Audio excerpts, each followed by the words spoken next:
Bonjour les amis, bienvenue dans cette vidéo débrief de la victoire de l'Olympique Lyonnais hier soir face à l'AS Monaco 3-1. Un match qui vraiment je pense a plu à beaucoup de gens, y compris les spectateurs extérieurs, d'après ce que j'ai pu entendre dans divers retours. C'est le genre de match qui laisse des regrets. Eh oui, qui laisse des regrets parce que quand on voit notre prestation à Clermont, on se dit que si notre équipe était plus constante, elle pourrait sans doute être à un classement nettement supérieur.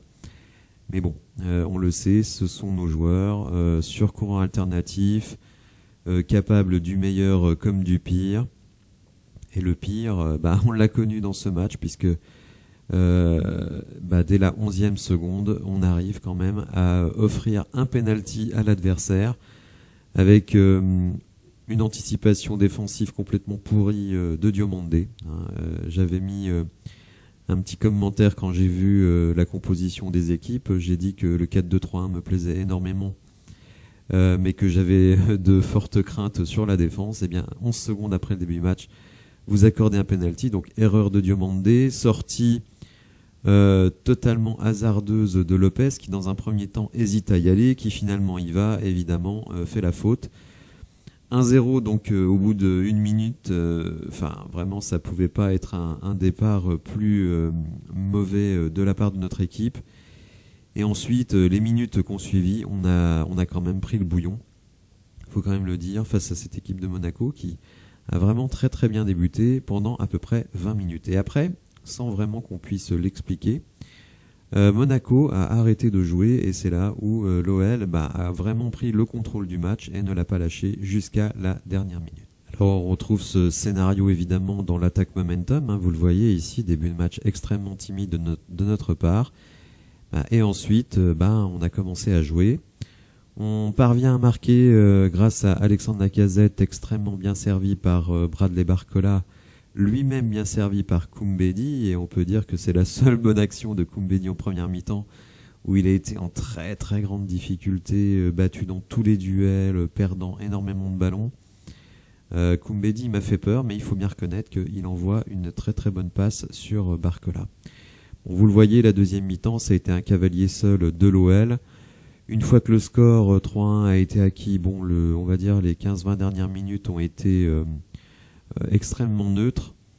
J'y reviendrai un petit peu plus tard parce qu'il y a des choses qui m'ont pas tellement plu.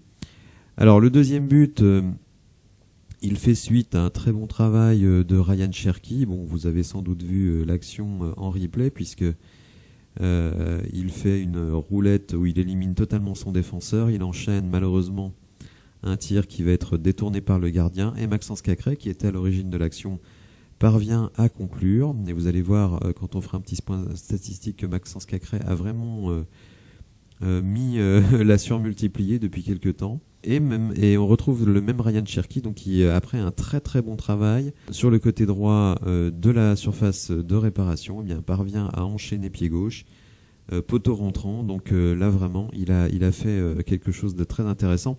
Alors autant vous le dire, le 11 de départ me plaisait énormément. C'est vrai que je reproche à Laurent Blanc de ne pas avoir continué sur l'équipe qui avait terminé le match face à Montpellier, donc on était passé vraiment avec un jeu très offensif en 4-2-3-1.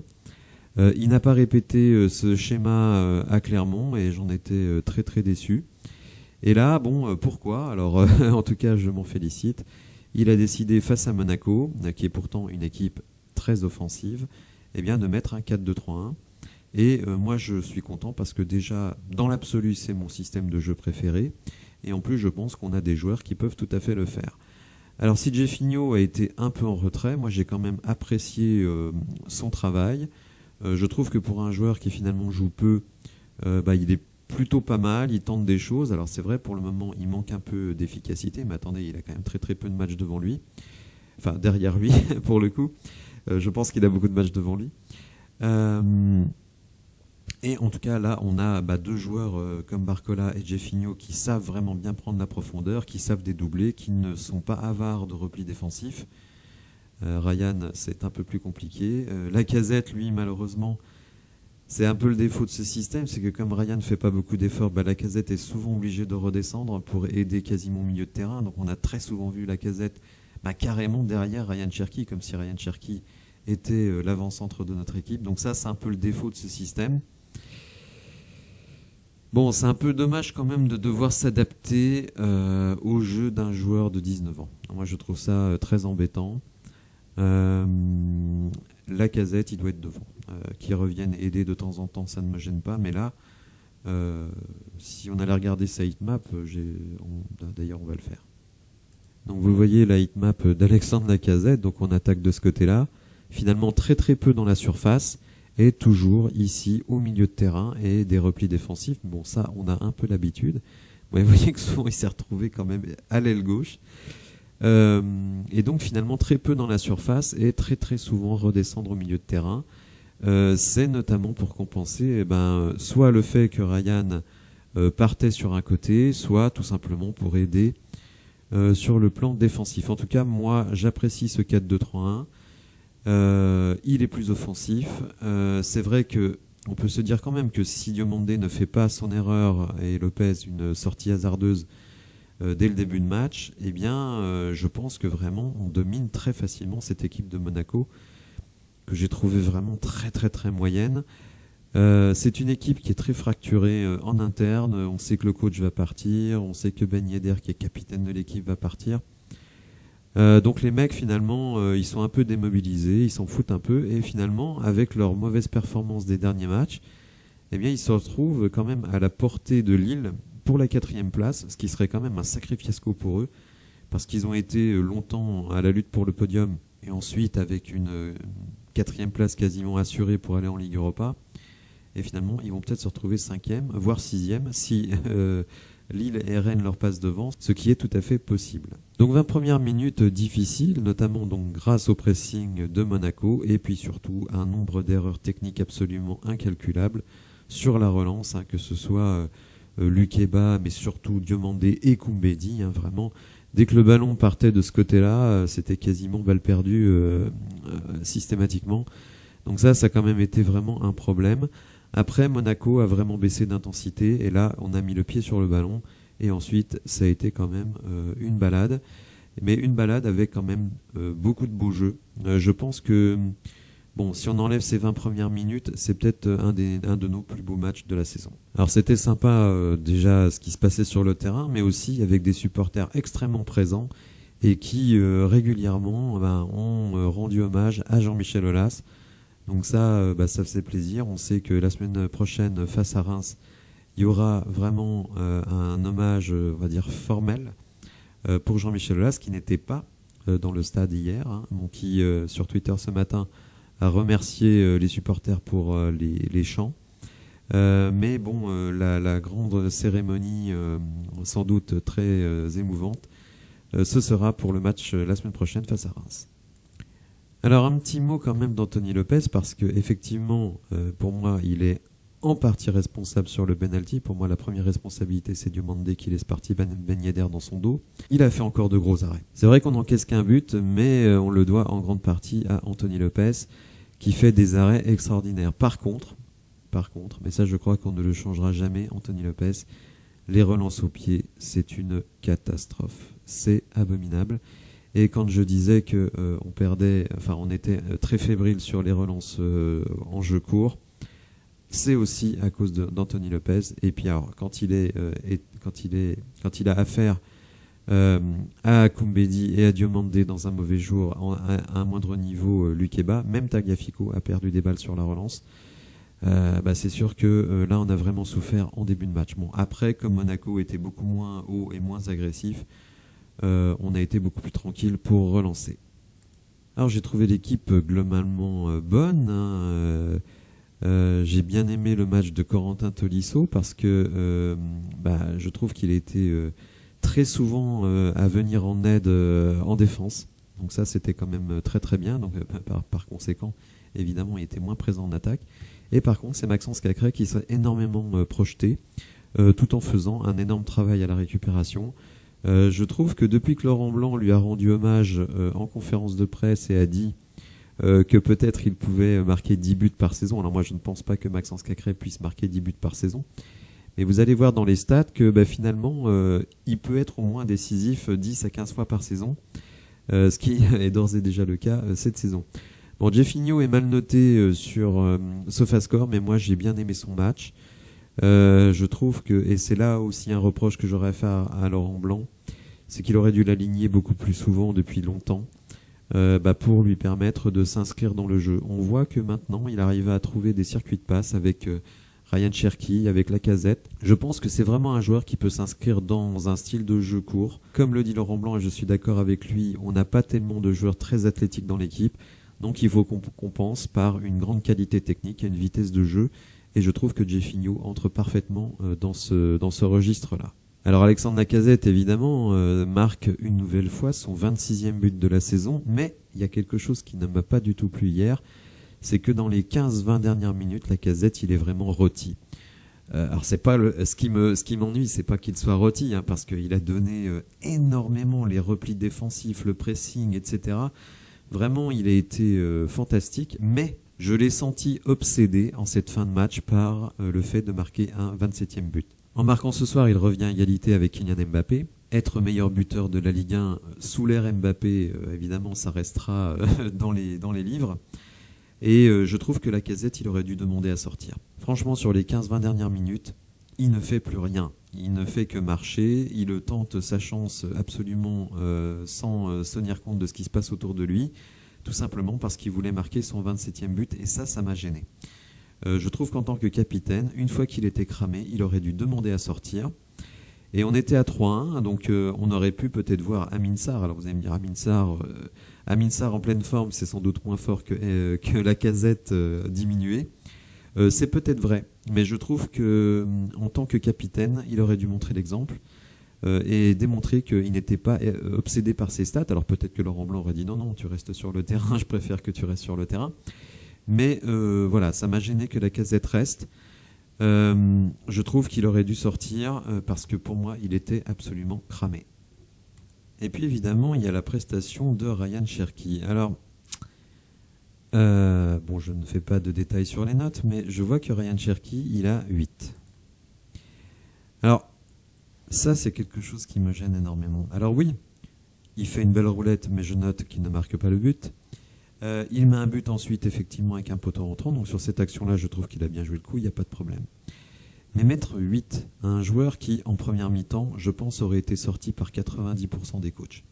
Sa première mi-temps, elle est exécrable. Moi, je n'arrêtais pas de pester contre lui et de dire il doit sortir, il doit sortir. Alors je me serais gouré, puisque finalement, en deuxième mi-temps, il fait des différences. Mais comment peut-on mettre 8 à un joueur qui a joué à peu près 20 minutes dans le match? Moi, je trouve que c'est très ennuyeux de faire ça. Et quand j'entendais l'un des deux commentateurs de Prime Video qui ne cessait, je pense que ça doit être le président du fan club de Ryan Cherki, j'entends des choses, moi, qui m'hallucinent. Et ce qui me plaît, c'est que Laurent Blanc, il n'hésite pas à remettre Ryan Cherki à sa place et la prestation globale de Ryan Cherki dans la réalité de ce qu'elle est. Pour moi, on ne peut pas mettre 8 à Ryan Cherki et 8 à Cacré. Cacré, il a été bon de la première à la dernière minute. Ryan Cherki, il fait 20 minutes. Donc, moi, ça me gêne énormément. Alors, je l'ai souvent exprimé, qu'on ne rendait pas service à Ryan Cherki en le glorifiant parce qu'il a fait 1 ou 2 bons trucs. Ça, non, c'est pas possible. Quand on voit tout le déchet qu'il y a à côté, ce n'est pas possible. Heureusement qu'il y a Laurent Blanc qui est présent pour remettre Ryan Cherki à sa place. D'ailleurs, là, je suis dans la critique de Ryan Cherki, mais je dois quand même lui rendre hommage parce qu'à la fin du match, il a été interrogé sur les critiques qu'émet Laurent Blanc très régulièrement à son encontre, et Ryan Cherki a eu une très très bonne réponse. On va la regarder. Donc Ryan Cherki a répondu « Il est dur avec moi, mais je l'accepte. On me met une étiquette du mec qui n'a aucune exigence, alors que c'est l'inverse. J'ai une exigence énorme. Quand le coach parle, je prends tout à la lettre et j'ai une relation avec lui comme je n'ai jamais eu avec un entraîneur. » Donc vous voyez, en tout cas, alors peut-être qu'il pense l'inverse, mais en tout cas ce qu'il dit Ryan, c'est qu'il accepte la critique et il essaye de progresser. Alors à mon sens, sa progression reste encore beaucoup trop lente, Mais voyez, il n'est pas dans l'attitude du mec vindicatif qui estime qu'il n'est pas jugé à sa juste valeur. Alors après le match, Laurent Blanc était globalement satisfait, il disait qu'il était très content pour les joueurs. Mais en conférence de presse, il a eu une réaction qui peut surprendre énormément de gens, puisqu'il a demandé si Hugo Guimet était dans l'assistance lors de la conférence de presse. Il se trouve que Hugo Guimet n'était pas là. Et on peut se demander pourquoi il a posé cette question. Après, je pense que j'ai la réponse. Parce que hier, dans le journal L'Équipe, donc vous voyez ici un petit encart donc signé Hugo Guimet, et où Hugo Guimet a dit quelque chose qui, moi, personnellement, m'a perturbé, qui m'a même extrêmement déplu. Alors, pas que Hugo Guimet dise cela, mais surtout ce qu'il relate, parce que vraiment, j'ai trouvé ça très, très perturbant en termes de professionnalisme. Donc, il dit... L'OL presque en roue libre. Les semaines se suivent et se ressemblent au Groupama OL Training Center de Dessine et elle laisse beaucoup de temps libre aux hommes de Laurent Blanc. Les séances d'entraînement des joueurs de champ sont très très légères et certains d'entre eux commencent à se dire qu'ils travaillaient davantage sous Peter Bosz, pourtant pas réputé pour la densité de ses programmes hebdomadaires. Donc là, en gros, Hugo Guimet nous dit « Les semaines se suivent et se ressemblent », ce qui veut dire que depuis plusieurs semaines, les joueurs de champ ne foutent plus rien. Il dit les séances sont très très légères. Il dit pas elles sont légères, elles sont très très légères. La préparation de la réception de Monaco n'a donc pas dérogé à la règle. Donc en gros, il dit c'est devenu une règle où en gros on ne fait plus rien. Repos le lundi, 20 minutes de course le mardi et le mercredi était déjà la journée du J-2, donc assez tranquille. Donc en gros, on nous dit lundi, mardi, mercredi, on fout quasiment rien. Donc,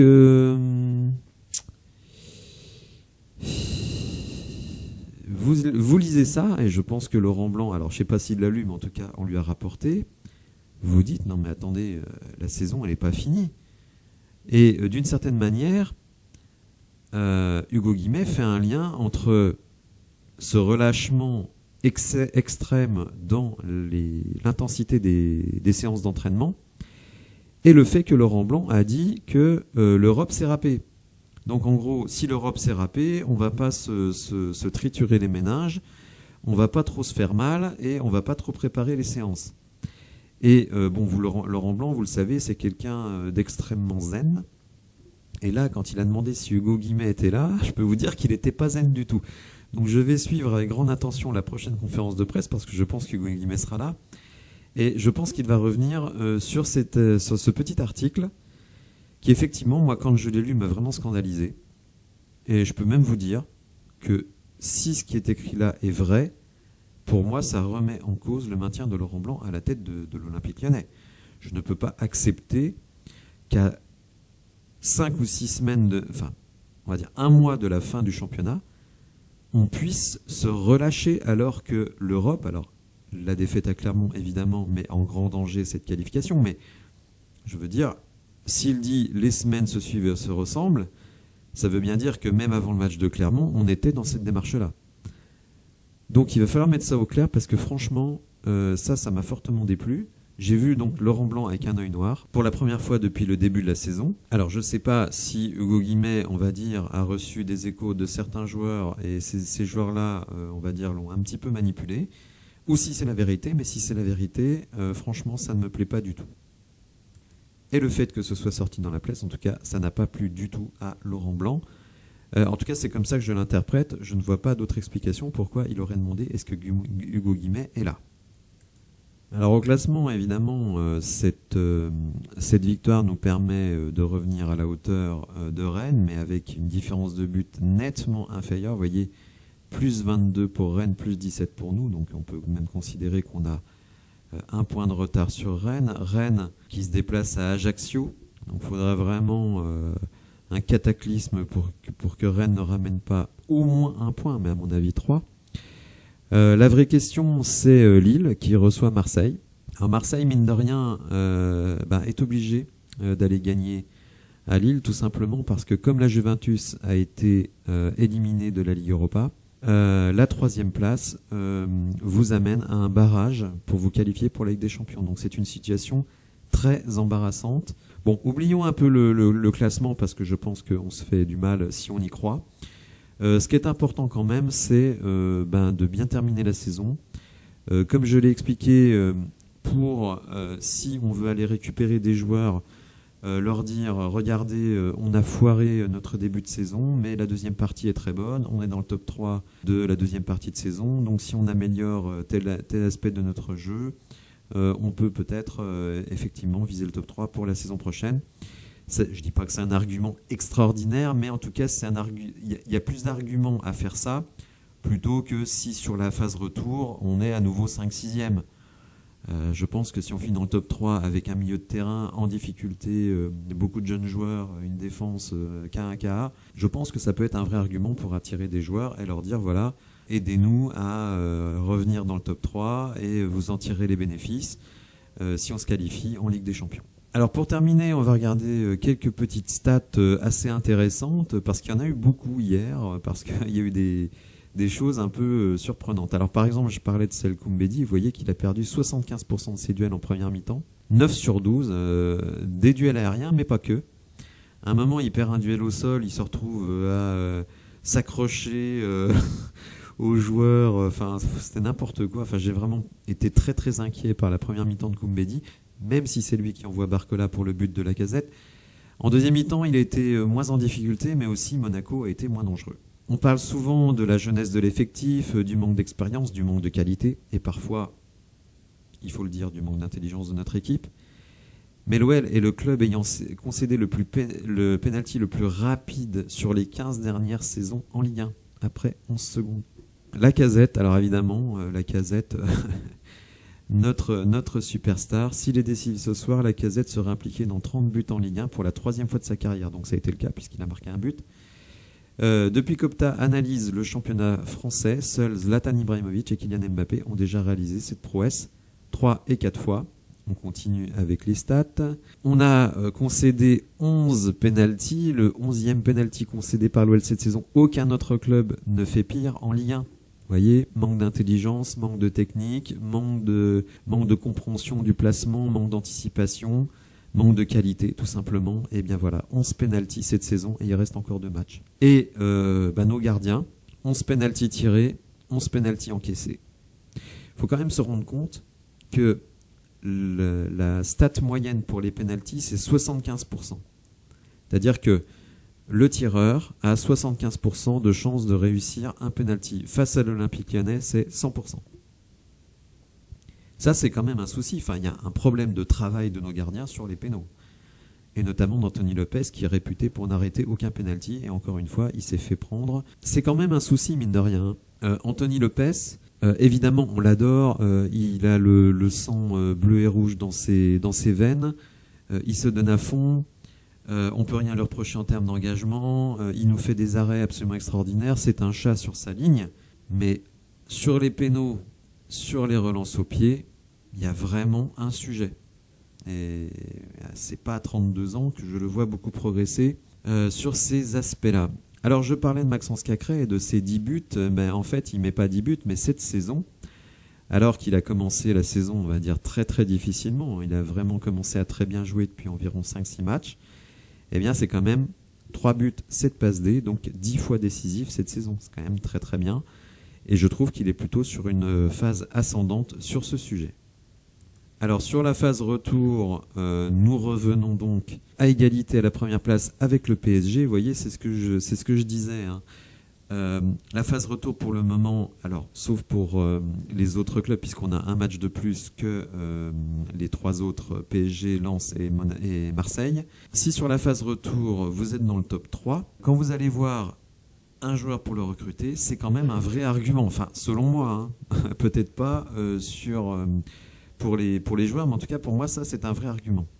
Donc malgré un milieu de terrain défaillant, malgré une défense défaillante, malgré des joueurs qui sont sur courant alternatif, eh bien Laurent Blanc, malgré toutes les critiques qu'on peut lui accorder, il parvient à maintenir l'équipe à 2 points de moyenne sur la phase retour et à nous laisser dans le top 3 de la Ligue 1. Alors après, peut-être que Lens et Marseille vont gagner, donc on sera à égalité, mais en tout cas on sera dans le top 4 à égalité avec les 2 autres, et il ne faudra pas oublier qu'on a battu le Paris Saint-Germain, qu'on a battu Lens, qu'on qu'on a battu Monaco et qu'on a battu Rennes.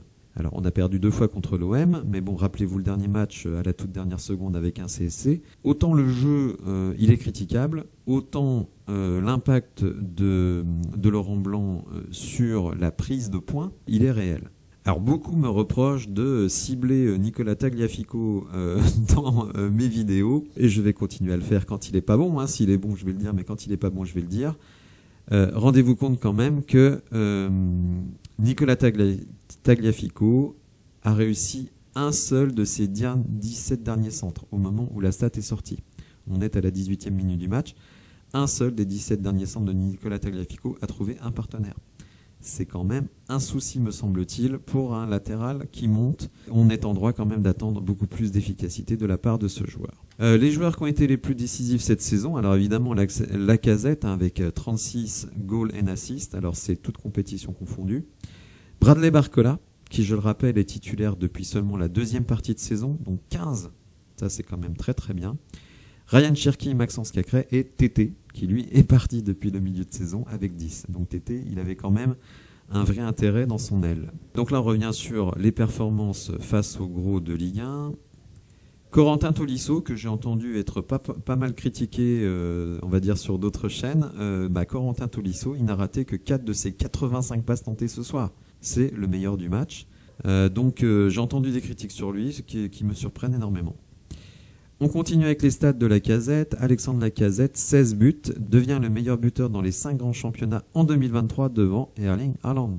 Quelle saison d'Alexandre Lacazette, hein. S'il n'est pas là, je ne sais pas où nous sommes. Voilà pour les stats et pour cette vidéo. Voilà, j'espère que vous l'avez apprécié. Alors je précise quand même que nous sommes à 889 abonnés.